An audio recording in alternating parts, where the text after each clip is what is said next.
morning, good afternoon, or good evening. How you guys doing? Welcome to the Bronx Queens Bros podcast, better known as the BQB. I'm Big B, we got Big D, and we got Jack B. How you doing, Dave?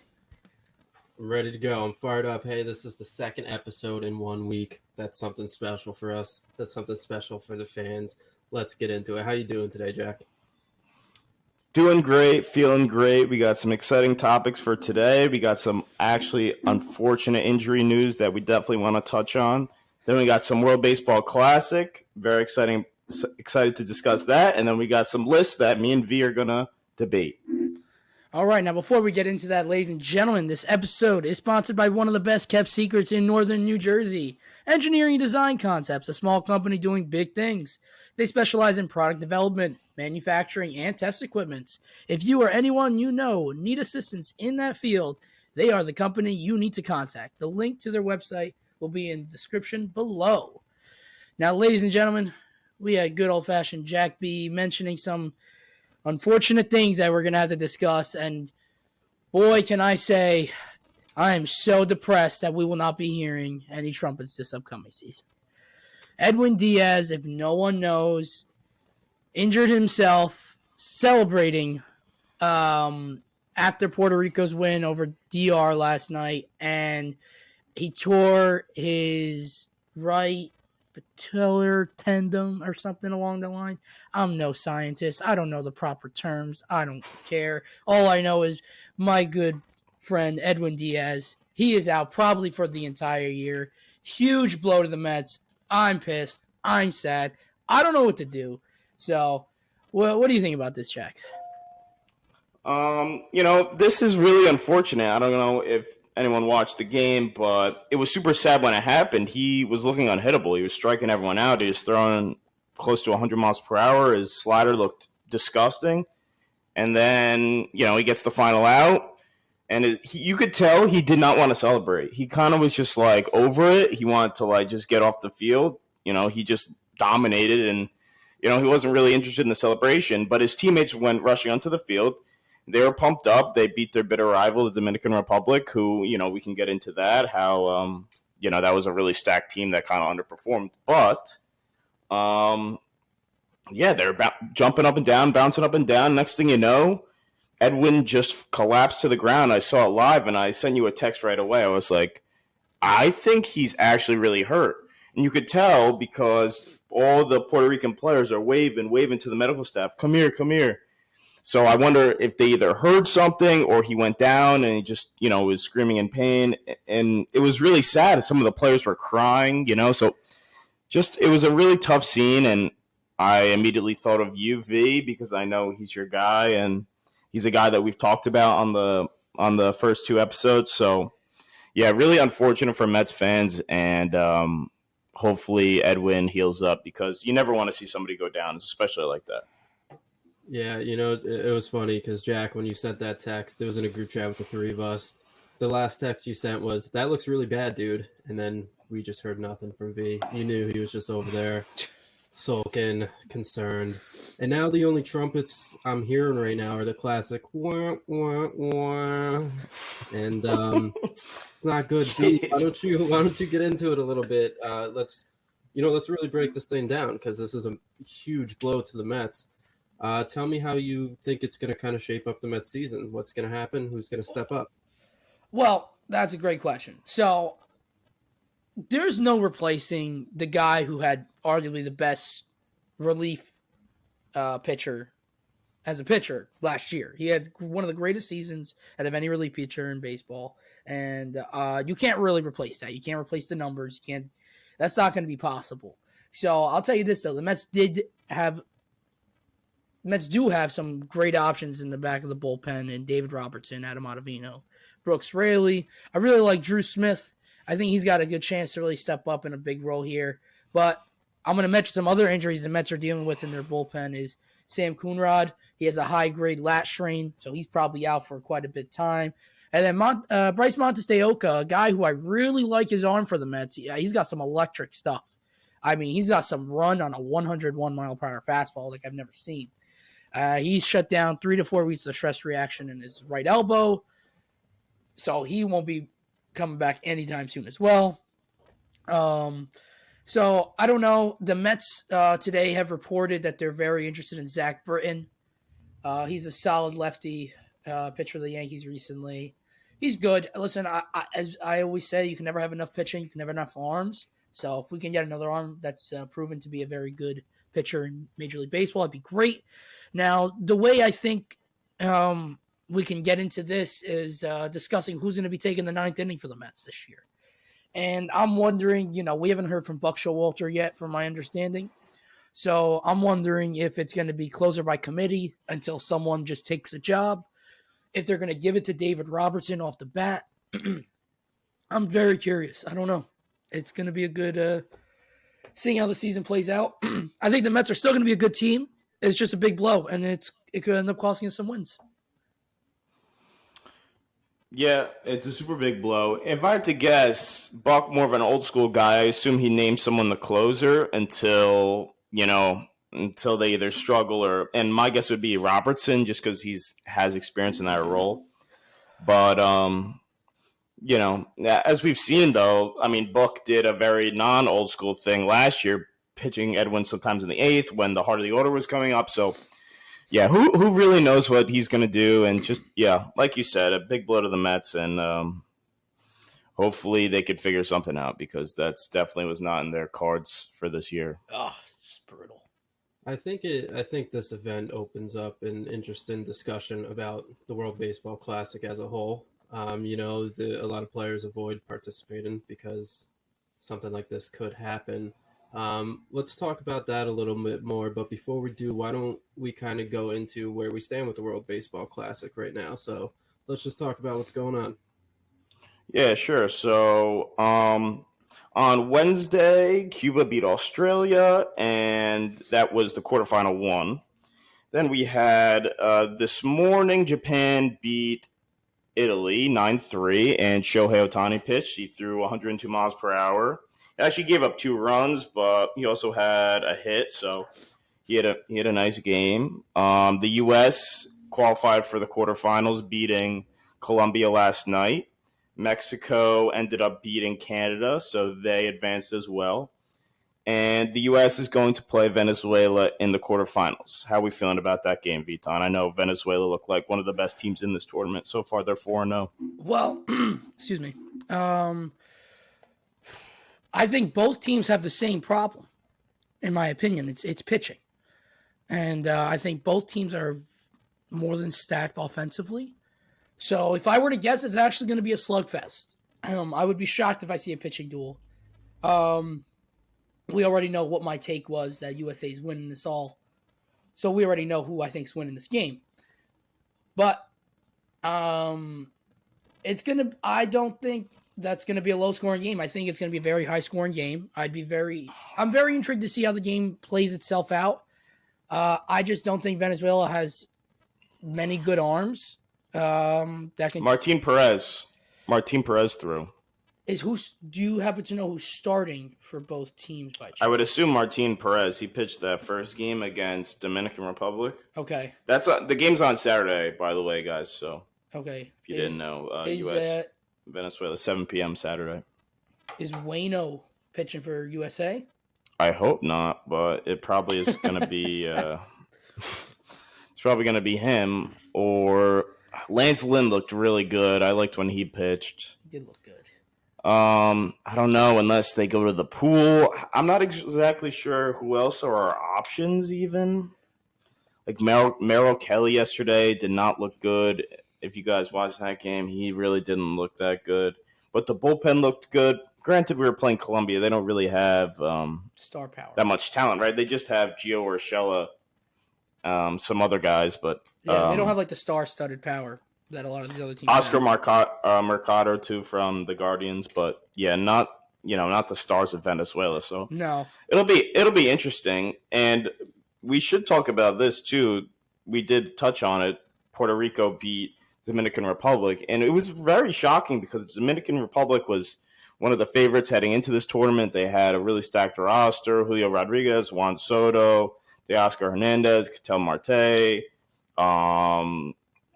Yeah, just a absolutely stacked team, and they lost. So how are we feeling about that?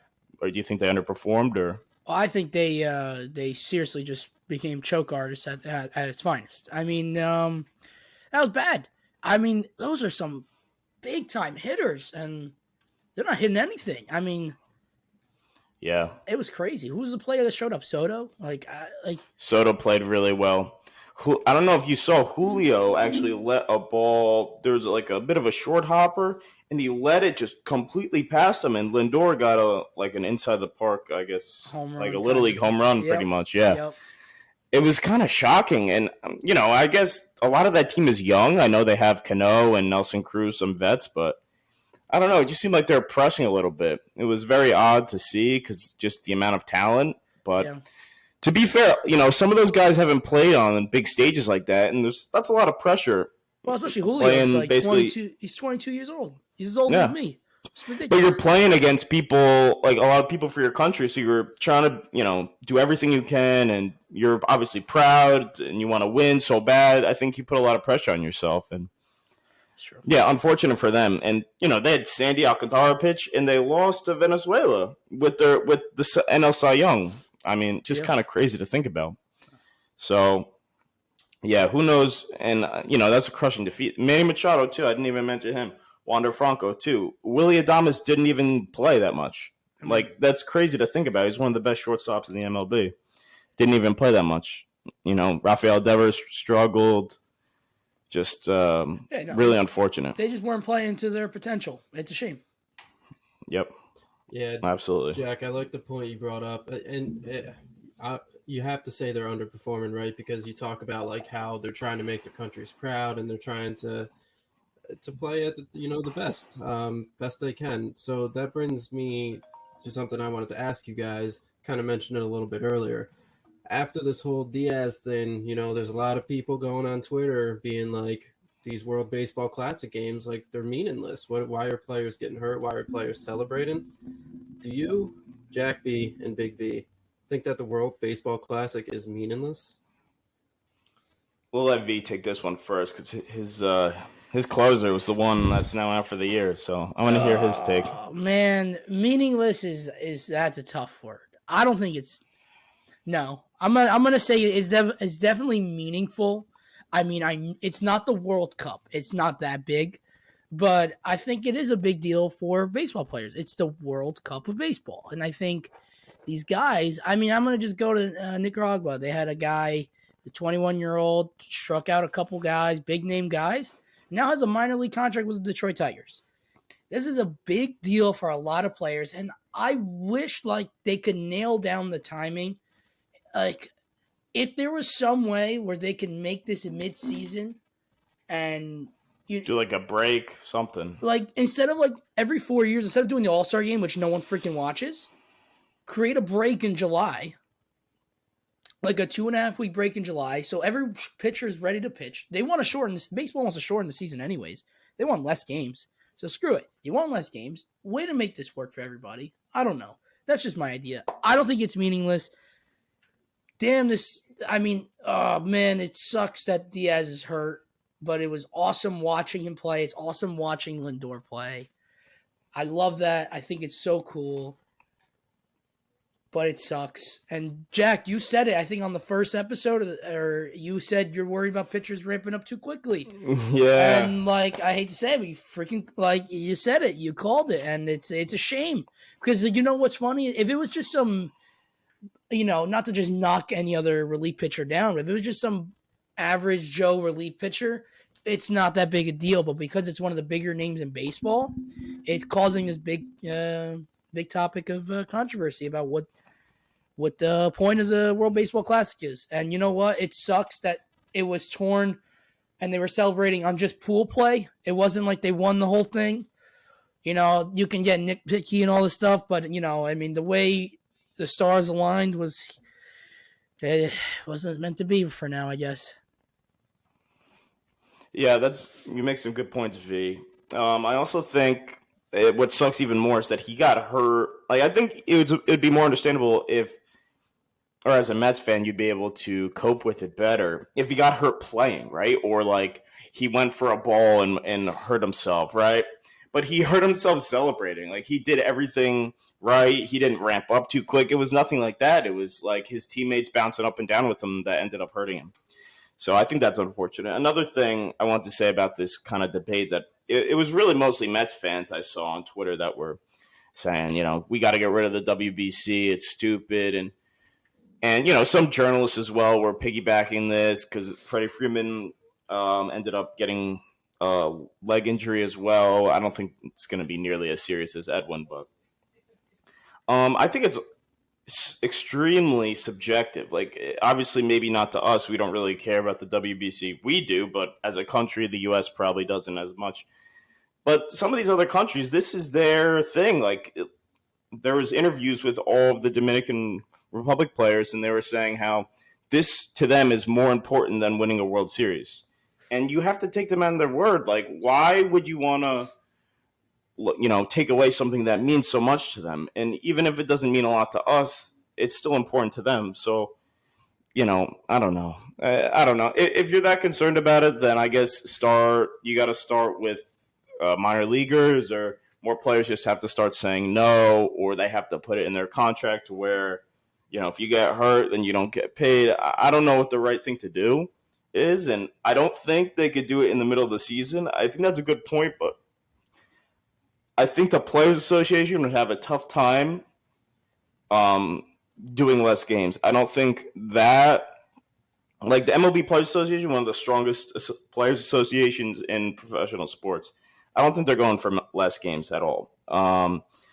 And to take a break in the middle of the season, you could say that even would cause more injuries. It's like that. It's the same sort of thing. It's just so tough. So I don't know. I really enjoy the World Baseball Classic, even from the United States perspective. I think it's great. So I don't know. I think people just kind of have to deal with it. Injuries happen. He would have still been pitching in spring training. So it really is what it is. People get hurt in spring training all the time. Like Gavin Lux, he got hurt at practice, right? He tore his ACL. He wasn't even doing spring training. He was just doing like basically practice and ramping up before spring training. So shit happens. What are you gonna do? You can't overreact to a couple outliers, in my opinion. So that's pretty much it. Yeah, I really hate using the word meaningless. It's definitely not meaningless. I mean, I know, as you mentioned, V, you talk about how it was a pool play game and it wasn't like winning the whole thing. But you also see videos online of like fans in Puerto Rico watching it and celebrating the win because it was a huge win against a very good team. And you can't tell me or tell anyone that it was meaningless to those fans. So I definitely don't think meaningless is an appropriate word to use. And it also is like, if injuries can always happen. We talk about the All-Star game. No one's really watching that. What if someone gets hurt in the All-Star game? Are they just going to immediately get rid of the All-Star game? It stinks. And you also don't want to see more and more players, hold back from participating in the World Baseball Classic because then we start to lose some quality of talent. Not that, there's right. Not other talented players, but you want to see the stars play. That's what they get paid to do, and that's what they love to do. So go ahead. V, you remember years ago, Luis Castillo, Mets second baseman, he tore his ACL walking down the clubhouse stairs. Yeah. Are we going to get rid of all stairs now too? Like these guys, I don't really understand. I know. I'm sorry to cut you off, Dave, but I know Jerry Blevins, famous lefty guy. He slipped on I think it was like a sidewalk, and broke his arm. So we're not getting rid of sidewalks. Come on, guys. Like I said, it's crazy. It's crazy. You can't. You can control it. You can't control it. There was a video of Machado like slipping down the stairs. I don't know if you guys saw that, and like the caption was, "Everyone in the stadium had heart palpitations." Like, yeah, I mean, injuries are unfortunate, but if you just set all your focus on preventing injuries, what type of product do we have? So it's interesting to discuss, but let's move right along. We have some very exciting lists I would love to get into with you guys. We're going to start with some, some more around the league categories, and then we're going to fine tune it to just the Yankees and Mets. So we're going to start with a top 3 list of what you guys think for the AL and NL MVPs. So top 3 for each list. Who would like the honor of going first? Go ahead, V. Take it away. I'll tell you. I'm going to start off with the NL. MVP, if that's cool with you. I'm going to go Yep. from 3, 2, 1, and then I'll let you go, and then we'll go to the AL. Okay. All right, so coming in third place in this year's NL MVP race, I'm going to go with Mookie Betts of the Los Angeles Dodgers. According to some Las Vegas odds, he's a plus 950. Okay. Mookie Betts is arguably one of the better players in baseball. I mean, this guy does everything right. He fields well. He's a fast runner. He has power. He hits for average. He's on a winning team. Not that that matters as much anymore. But he is the epitome of an all-around five-tool baseball player. Year in, year out, this guy produces big numbers. I think he's in line for a big year, and I'm super excited to see what he does there. Coming in as runner-up to the NL MVP race is going to be Juan Soto. Juan Soto is favored at a plus 550 odd, according to Las Vegas, to win the NL MVP. I think he comes up just short. I think he has a great comeback year. Last year, he had a lower average. He was around the 240s. Still walks the crazy amount he does. Has power. I think he's gonna finally settle in San Diego. I think he's gonna be very happy to be part of a winning ball club, and I think he's gonna have a great season. Pretty much carry them, I think, offensively with Manny Machado. I know they got a bunch of big names, but I think he's gonna be the best. And then my winner for the NL MVP is none other than Nolan Arenado of the St. Louis Cardinals. He's at a plus 1,200, so he's clearly, according to Vegas, not the most favorite out of the top three I got here. But I think Arenado is about to win. He's probably going to win his 10th or 11th straight Gold Glove at third base. You know what you get out of him defensively. He's one of the best in the game, one of the best to ever do it at that position. Guy hits home runs. Guy drives and runs. Bats over 300. I think he was runner-up or third last year, and I think he has a better year this year. And he's going to be a big reason why St. Louis probably wins the division again. So that's my list for the top three there. Like that, V. Like that a lot. We have a similar list. We have one similarity, and that is Juan Soto. He's my second pick. Yeah, like everything you said, he's just too good of a hitter not to include in this list because I think if he could have a full year in San Diego, you never know. He could hit 50 bombs. He's that good of a hitter. And, out west where the ball flies a little bit more, I think he'll have just an outstanding year. And he's getting better on defense. Some of the advanced metrics on defense say Soto's improving vastly. And some even say he's like a plus defender. So that's even better. My third pick to win the NL MVP would be Paul Goldschmidt, a little back-to-back for Goldschmidt. His odds are plus 1,500, which is pretty crazy to think about. Sometimes the voters are shy to give somebody back-to-back MVP awards, but I think he could do it. He's that good of a hitter. He's playing in these important games now. I think that, stands for Arenado as well, and even Soto, right? They're ramping up a little bit earlier than they would. Maybe that can help them as some of the best players in the game kind of ease into the season, right? We see sometimes instead of just getting out really to a hot start. So I could see Goldschmidt win the MVP. And then my number one pick, kind of a dark horse, he's at plus 1,300 with the odds that you can get, Trey Turner. I think Trey Turner is going to have an outstanding year. He's on the East Coast where he always wanted to be. He's playing for the Phillies. The Phillies are going to need him to be a little bit more of a power hitter with no Bryce Harper. He's going to need to fill a bit of that void, and he's going to be hitting first in their lineup. Now, I think a big key to this is that he's going to get a shit ton of stolen bases. I think the bigger bags are going to help him. I think the new rules are going to help him. The new pickoff rules, that is. I think he's going to have an outstanding year if he stays healthy. He looked a little shaky in that USA game, made two kind of rough plays on defense, but he's pretty solid out there at shortstop, so he's my number one pick. I think he's going to win the MVP. And yeah, any discussion, V, on that? I mean, I love Goldschmidt, by the way. I think he's a really good hitter. Just don't have him on my top three. He's a pro. He is a pro. He's a pro's pro. Soto, I completely agree with you. Trey Turner. Listen, I hope he doesn't, because I'm a Mets fan, but he's a real good ball player. I can't see him winning or I can't see him even being in the top 5. Really? I think he could be a top 10 guy. I don't think. Now listen, he's in a bandbox of Citizens Bank Park for most of the year, which is great. I just, with first year of a massive contract, he's going to put too much pressure on himself. True. And with Harper not being there, he's going to put even more pressure on himself. I wonder also, you said he's going to bat first. I'm curious if they're going to keep Schwarber at that leadoff spot or if they're going to go to Turner. They shouldn't. They shouldn't. You got to lead off. But then again, Turner, I like Turner as a 2-hitter. I don't know why. True. I think he's probably their overall best hitter. And if they got, I'm trying to think right now off the top of my head. Well, Harper, when they're healthy, I think he's got to hit second.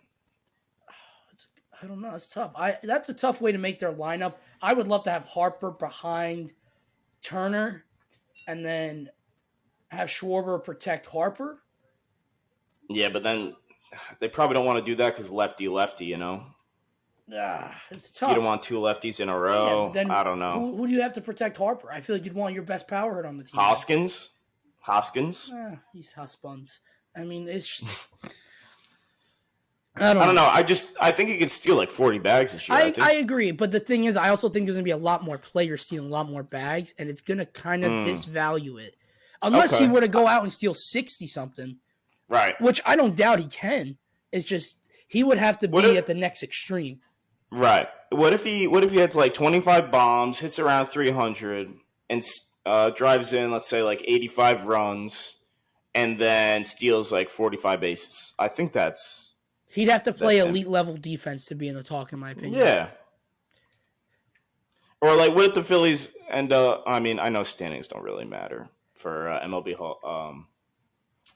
MVP. They don't really matter as much. Yeah. All right, let's get into this AL. You want me to go first here? Yeah. Why not? All right, so my third place and my third favorite to win MVP, I'm going Mike Trout. I think Trout has a huge year this year. Hopefully he can stay healthy. He looks great at the World Baseball Classic. I mean, simply put, he's probably the best pure hitter in the game, and he's just absolutely outstanding. Everyone knows about how good Mike Trout is. I don't have to say it, but I think he has a really big year just because the Angels need to make the playoffs so bad because Ohtani's a free agent. If they want any chance, what are you doing over there, V? No. Don't get any ideas about Ohtani, all right? Don't get any. Listen, I already know what Veton's thinking. Listen, we can talk about that on a later day. We can talk about that later day when Cohen wants to spill all his money at one of the best players in baseball. We'll discuss that another time. I'm sorry. Go. I think Trout's going to need to have a big year for the Angels to make the playoffs just because he even said it in an interview. I think I brought it up. I'm not sure. He did an interview with MLB Network, and he's basically saying, if we want Ohtani to stay, we have to make the playoffs. He basically just said it straight up, like, we got to make the playoffs. It's been, like, way too long. And he's right. And, you know, who wouldn't want to see Mike Trout and Shohei Ohtani in the playoffs? Like, that's all I've been asking for from the AL West the last, 5 years. They're too good not to be in the playoffs. I know. Go ahead, V. No, they and you know what? I have to give it to the Angels. They spend money and they try, but they just never succeed. So many bad contracts. So many. In my second place, which is kind of crazy that he's at, and Trout's at plus 800, by the way. My number 2 is going to be Shohei Ohtani, his teammate, plus 220, which is just unbelievable. And it's a bit of a hack when you have Ohtani on this list because the guy pitches and hits. So if he stays healthy, there was people that were dead on that Ohtani should have won MVP last season when Aaron Judge hit 62 home runs. Just kind of ridiculous that people were still, I don't know. MLB's a little bit different. I compare Ohtani's situation kind of, if anyone's a big basketball fan, to Russell Westbrook, kind of averaging a triple-double. He did it the first year, and they gave him MVP, and they were like a 6 seed out of 8. And then the next year he did the same thing, and they were a higher seed, and then he didn't win MVP because it's like everyone got over it. It's like, all right, this guy's just going to keep averaging a triple-double. With Ohtani, it's like, he's kind of a hack. So it's like you got to put him at number 2. He's plus 220. It's just kind of ridiculous. But whatever. My number 1, kind of a dark horse pick, and I think this team's actually going to be really good this year. I think they have a chance to win a good amount of games. It's Jose Ramirez of the Guardians. I have him at number 1, plus 1,500 odds. I think J-Ram, he finally got that contract extension he's been looking for a while. People in Cleveland were thinking, are we trading Jose Ramirez? Are we trading another good player? Are we going to have to rebuild again like we had to with Lindor? I don't think so. I think this Guardians, not Indians anymore, this Guardians team can win a lot of games this season. I think they can win their division. And I think J-Ram's going to lead them to the top of the division. Wow. Kind of a hot take there, Vic. Don't mean to steal your. You know what's fine. I got a dark horse on my list too. And can I be honest? I had Jose Ramirez on my list, and I crossed him out for the guy I put in instead. Oh man.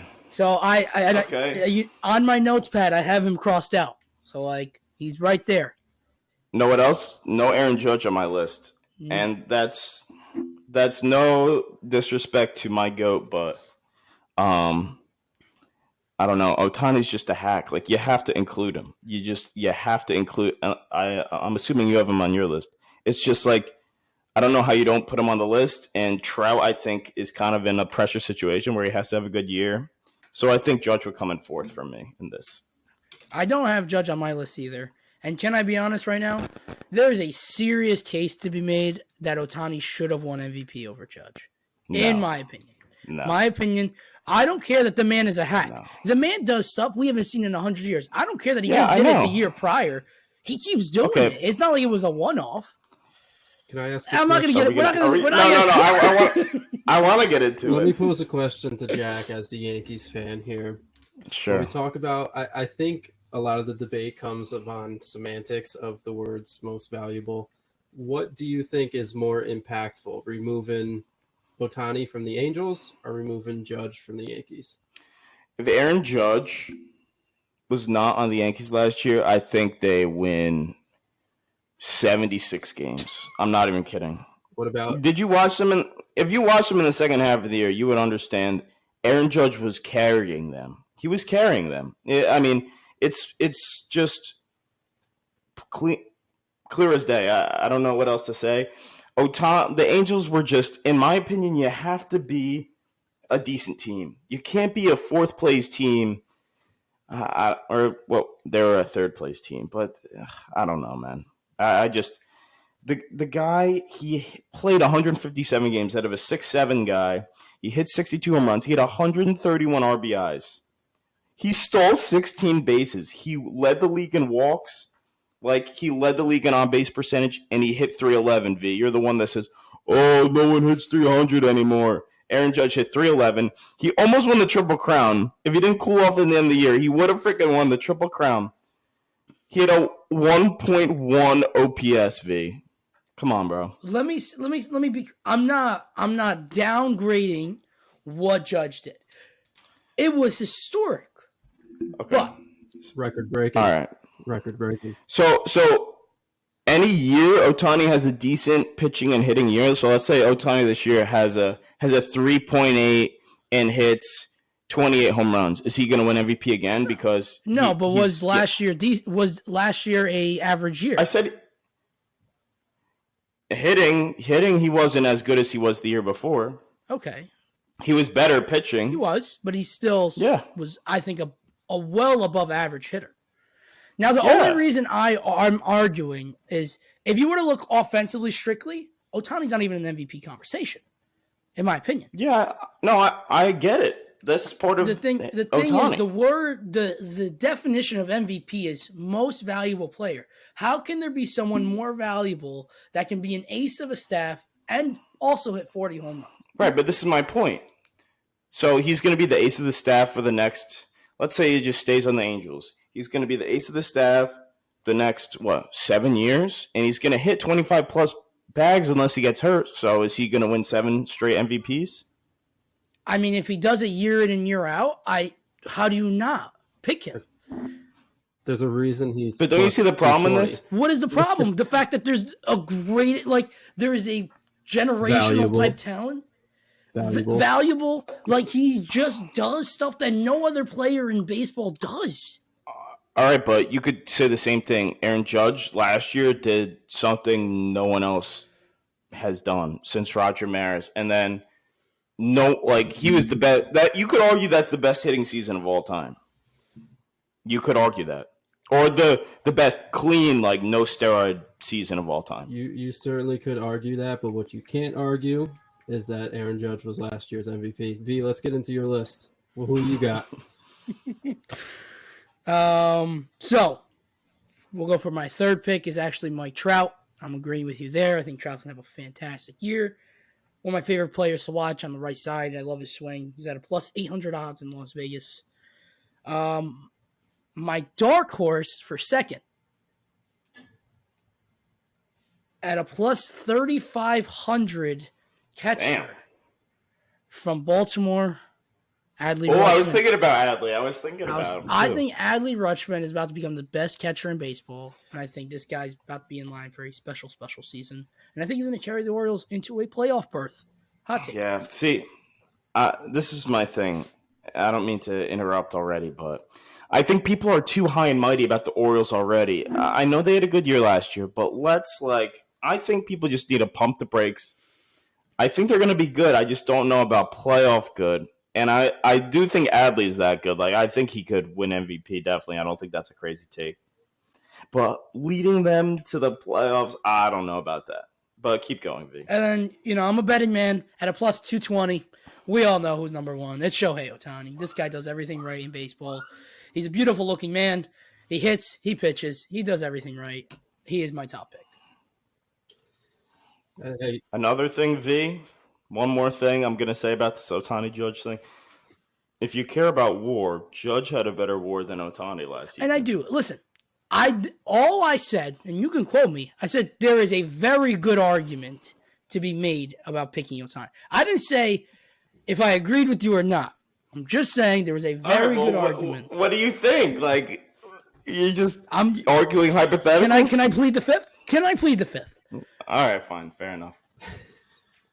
Great. We got to move on. We got to get to some of these Cy Youngs, I think. All right. Real quick, I just want to comment. I'm not going to open up any more can of worms, but honestly, shout out to you guys. For the most part, a lot of dark horses on those lists, and if you guys put some actual bets down, you fellas can come quite rich if you're right. So good for you guys for spicing things up a little bit. No Aaron Hicks on the list, which I thought was odd, but we'll move right along to we'll go into the top 3 Cy Young candidates. So we started This with is where NL. I have Aaron Hicks. I have Aaron Hicks as a Cy Young winner. Aaron Hicks, the new Ohtani. He's going to do both. Come on. All right, we started with the NL for MVP, so we'll go ahead and start with the AL for Cy Young. All right, I'll lead us off on this one. Number 3, at a plus 700 odd, I have Mr. Garrett Cole of the New York Yankees. I think Garrett Cole, I said this last time, I think he's in line to have he had a good, solid year last year. I think he's going to have a great year this year. I think Garrett Cole's numbers were just not true to what he was performing. I just have a firm belief that he's about to pitch another 32 starts. I think he's going to have an under 3 ERA. This is all me and my gut feeling. I think Mr. Garrett Cole is going to have a fantastic season. Number 2, this pained me for the AL Cy Young. It's going to be Jacob deGrom at a plus 600. Listen, I know he's always injured. I get that. You can never bank on his health. But I'll tell you this. deGrom pitches 28 starts. This guy's going to be in the Cy Young running. He's just that good. He's one of the best in the game. I'm not excited to watch him pitch in the Rangers uniform, but I'm excited to see what he does because I love deGrom. He's a good dude. And then my number 1 would be Shane Bieber of the Cleveland Guardians at a plus 1,600 odds. I think Shane Bieber, as you said, is part of a very young, good team in Cleveland, and I think he's going to win his second Cy Young. Wow. I like that, V. I like that a lot. That's interesting. All right, so my number 3 pick is Luis Castillo at plus 1,600. Castillo was really lights out last season. His ERA jumped up a little bit from his 2.86 in Cincinnati to a 3.17. And I think just like how many starts did he have for Seattle? 11 starts. Pitched great in the postseason. His stuff is absolutely devastating. I'm a big fan of Luis Castillo. I wish the Yankees traded for him. Part of the reason why he's on this list. And I think for Seattle to be good, and that's their aspirations from their ownership and their general manager. They want to be a good team this year. They want to compete for the World Series and for that division. Luis Castillo is going to have to lead this team and have a bunch of starts, like V said. Same thing with Garrett Cole. Come out there every time and just dominate. So he's my number 3 pick. My number 2 pick, Dylan Cease. Now, Dylan Cease, super young player. He had a great season last year. And once again, just electrifying stuff. He had a 2.2 ERA in 32 starts. Just, top of the line. You could argue that he should have won the Cy Young last year, if not for Shane McClanahan's just ridiculous season. So, yeah, Dylan Cease, huge fan of him. And my number 1 pick, a bit of a homer pick, I got to go Garrett Cole. I think what Veton said is absolutely correct. His numbers weren't indicative of how good of a season he truly had. His strikeouts were phenomenal. His FIP was phenomenal. His whip was phenomenal. If he could just limit the home runs, he would be even better player. But I think Garrett Cole, shuts up any doubters that he possibly has around the league. And some Yankee fans, for some reason, still hate on Garrett Cole. Another guy that if we did not have Garrett Cole, God knows where the Yankees would have been last year. But yeah, he's number 1 plus 700, like V said.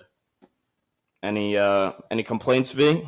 I like the 3rd. I like number 1. I don't think Cease is going to have a good year. Not a good year. I think Cease walks too many batters for my liking, and he does. With the new pitch clock, I think it's going to mess him up even more. My honest opinion. That's a good call. So, not that I hate him. I hope he has a great year. I hope everybody has a great year. I don't think he could be another Cy Young finisher. And I don't know if I misheard you, but Verlander won last year, not McClanahan. I don't know if you're thinking about 2021. Oh, my apologies. Yeah. I just wanted to correct you and make sure I wanted to. No, you're right. Verlander did win. Yes, sir. I think McClanahan came in 2nd. Cease came in 3rd. Something along that line. They were the top 3 guys. Yeah. All right, so we'll jump to the NL. One thing I want to add. We should do a whole episode on one of these times about the Chicago White Sox in their offseason and how pitiful it was and how they made Andrew Benintendi their highest paid player in franchise history. But go ahead. I mean, the White Sox, everyone thinks they're going to have a great year this year. I'd be very shocked if they did, in my honest opinion. Anyways. Take their under wins loss. 100%. Free bet. NL Cy Young, my top 3 guys. I'm going to go with number 3 at a plus 1,000 odd.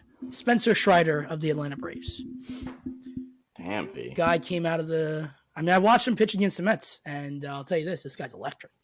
Much as I hate it, I hate the Braves as a Mets fan, but he looked good. He's his second year in. He's the ace of their staff already, in my opinion, and I think he's going to have a fantastic year, and I think he's going to really put himself up in the Cy Young conversation.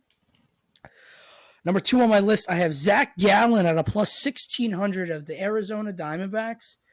Look at his overall season numbers, wasn't amazing, but you look at his second half numbers, this guy was untouchable, wasn't allowing runs, and I think he's going to replicate that over a full season. I think he really settled in, and I think Zach Gallen is about to have himself his career year next year. But my number 1 pick, this could be a little biased for some, but I think Justin Verlander is going to win his first ever Cy Young in the NL as a New York Met. This guy was electric last year, won the Cy Young in the AL. The reason I have this is because he's a bona fide stud starting pitcher coming to a whole new league where a lot of guys have never seen him before. And I think he's going to be used to his advantage. And I think he's going to dominate. And I think he's going to win it. He's at a plus 700 odd, by the way, in case anyone was interested. Great points, V. I agree with you. My list is a little chalky, so I'll get through it quick. In 3rd, I have Sandy Alcantara plus 550. He had a great year last year, won the Cy Young. I think he can repeat that. Though the Marlins aren't the best, I think, he could throw 102 miles per hour, and then he has a devastating slider and changeup. So, number 2, I got Justin Verlander for all the points V said. He's won the AL Cy Young last year. He's a beast. He's coming over to the NL where, might not be as many good hitters in the NL than there is in the AL. And, they're a little bit behind because of the DH rule changing recently. So, Yeah, I have him at number 2, and then number 1 I have Corbin Burns. I have him at number 1 just because he needs to pitch good for this Brewers team to do anything this year. They have really no run production. They don't score that many runs, so Corbin Burns is going to have a really good ERA, and he normally does. I think he could do it again and win the Cy Young. Before we move on to the next list, I think Corbin Burns will not be a Milwaukee Brewer by 2024. Let me just state that just out there. Hot stove is firing up, even though we're not in the segment. I love it. All right, we got some time left. We're gonna break it down. We're gonna come back to our teams. We're gonna go back to MVPs. So we're gonna say top five for this one. Top 5 MVPs for both the Yankees and the Mets.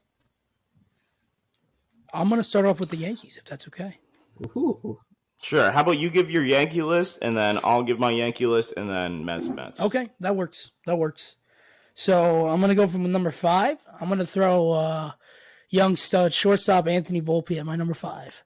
I think the reason why I have him here is because what do the Yankees not have? We can get into this soon. But the Yankees don't have a lot of average hitters. Don't have a lot of guys who get on base that much in front of the big boppers. I think Volpe's got the potential to be a very young guy, charge a spark in this lineup. And I think if he has the ability of a season to ignite the offense, I think he's going to become a very valuable player for this team. So I got him there. Number 4, not a player. It's the bullpen itself on the Yankees, I think. I think the bullpen itself on the Yankees, you're going to have kind of a couple different guys coming in clutch. Holmes, Zyga, King. There's a lot of different guys who are going to be charged with the task of finishing out games, and I think they're going to be the difference. If they have a good or bad year, it's going to really sway the Yankee season because, as we know, a lot of starters don't go past the 7th inning.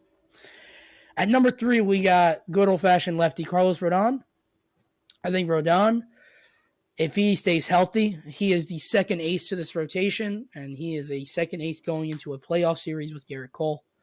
And I think he can have a huge season in New York, and he can make a bigger name for himself in the Bronx. Number 2, I just mentioned his name, would be Mr. Garrett Cole. I already think he's going to have a great year. I think he's a Cy Young candidate guy, and he is the ace of the staff. If Cole has a crap year or Cole gets injured, God forbid, the Yankee season, I think, tanks. It's just that simple. And number 1, we already know the reigning AL MVP is Mr. Aaron Judge. Aaron Judge probably will not be able to replicate that type of season he had last year. But if he stays healthy, this guy will be in the MVP running. This guy will have a great season. He will hit 40-plus home runs, probably bat around 300. One of my favorite type of hitters. That is my list for the Yankees. What do you think, Jack? All right, V. I agree with you on 1, 2, and 3. So I have the same. Judge, Cole, Rodon in that order. I think what you say is 100% correct. Judge, he's by far their best player. Cole's their best pitcher. And Rodon, if he could be a solid number 2, that would go a long way for this team and possibly taking down the Astros. It would just go a long way. Not saying they'll do it, but it could help. Number 4 and 5 is where I differ. So for number 5, I have Harrison Bader. I think your pick of Volpe is kind of like more of an X-factor pick.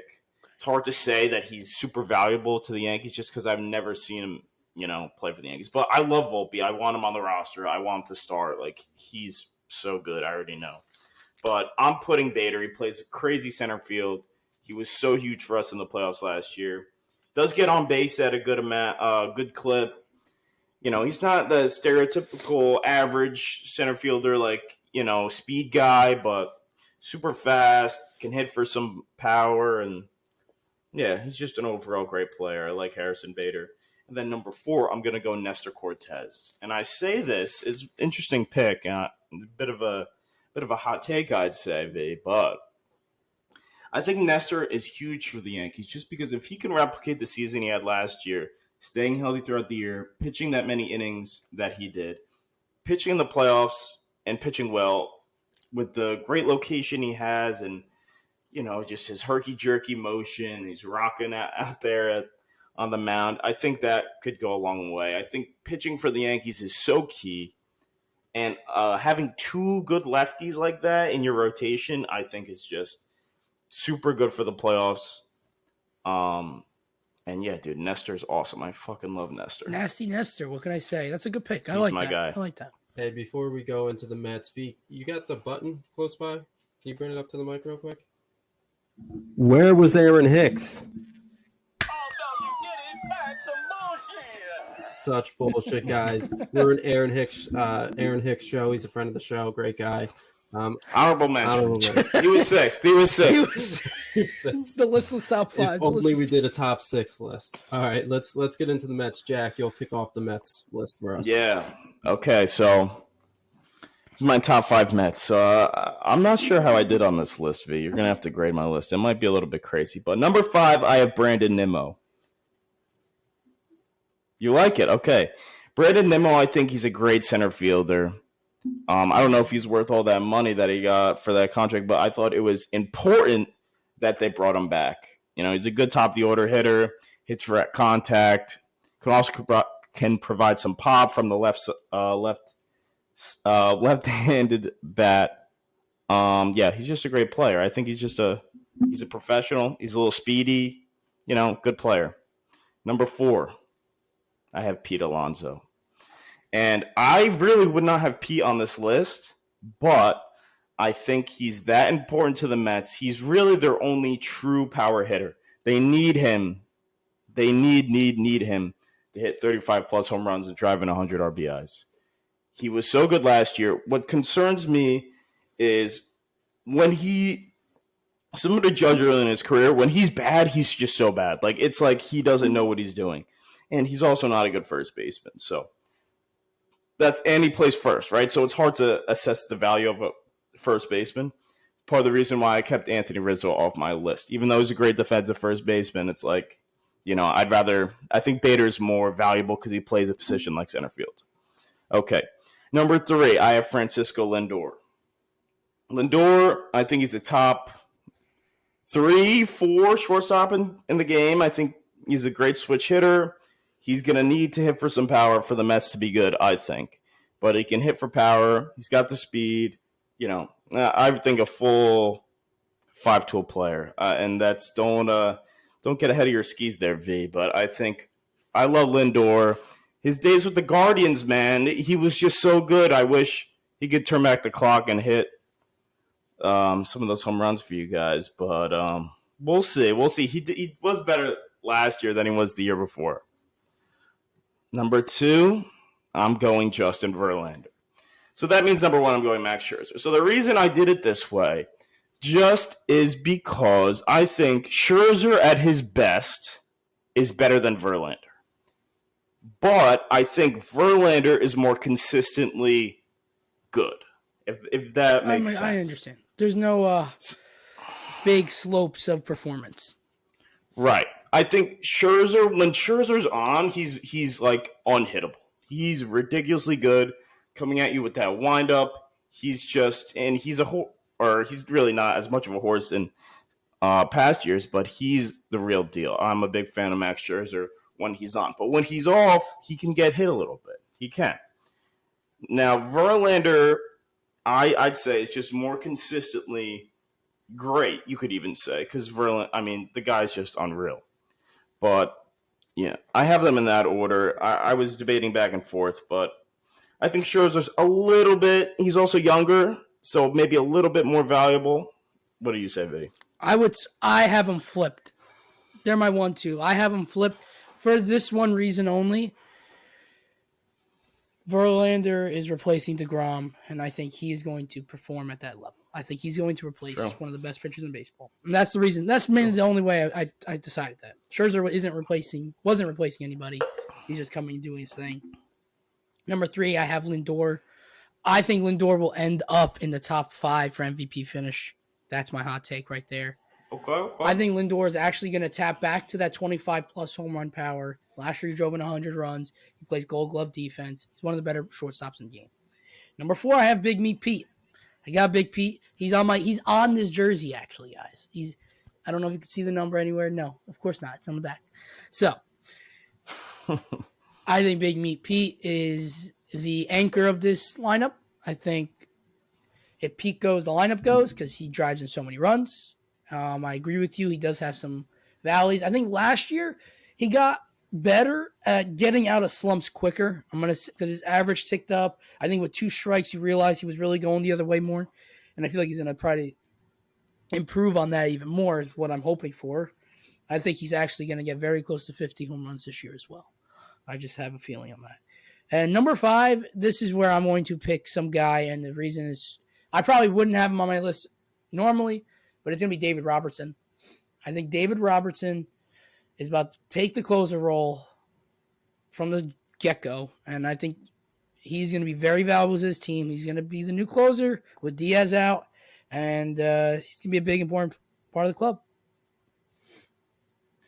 Solid list, fellas. Listen, I'm really excited for this next one. So let's get this one in while we can. I think how we'll do it is when you share your list for the opposing team, just share your list. Save the explanation for the fan of the team when they explain their list. Okay. So we're gonna go with the top 3 concerns these fellas have for the given teams. Okay, so we'll start with the concerns of the Yankees. So, V, if you just want to list your top 3 concerns, and then Jack will go into his and explanations on them. Okay, I'm going to go 3, 2, 1. It's going to be injuries, bullpen, and on-base percentage. Okay, V. Wow. I like that a lot. So, my number 3.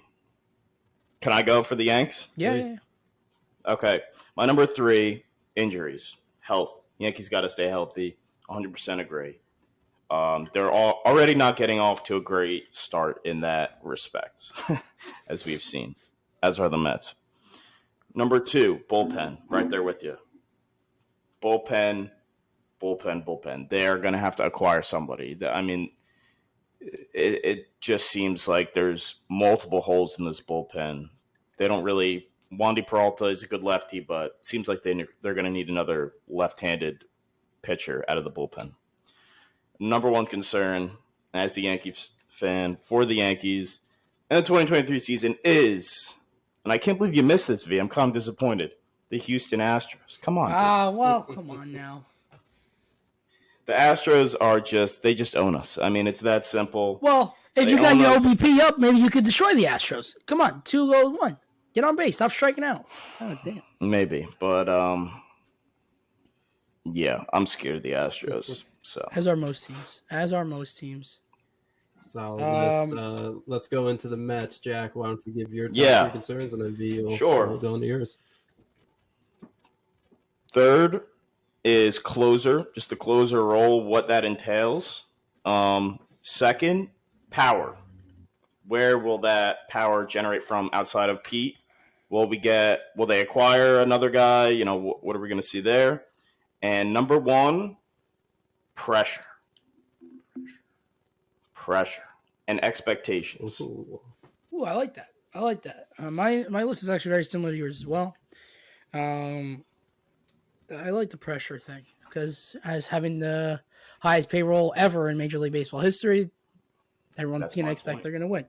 So my list goes with, I actually start off number 3 with the closer, bullpen in general. I think there's going to be a big, if the season doesn't go perfectly as we think, and it's because the bullpen's not as good as it should be, there's going to be fingers pointed. And that's because of injuries, my friend. That's number 2 on my list. Injuries is a worry and concern of every single baseball team, I think. So it's obviously always a concern of the LOL Mets because all they like to do is get injured by slipping down the stairs or jumping up and down during celebrations or getting in their car or, waving a pen. I don't know at this point. Number 1 concern, you mentioned it, Jack, is power. On this team, you got Big Meat Pete with the real power. Everyone else maybe can crack 20. Maybe I think Lindor has more in his tank, but besides that, you're not getting more from anybody.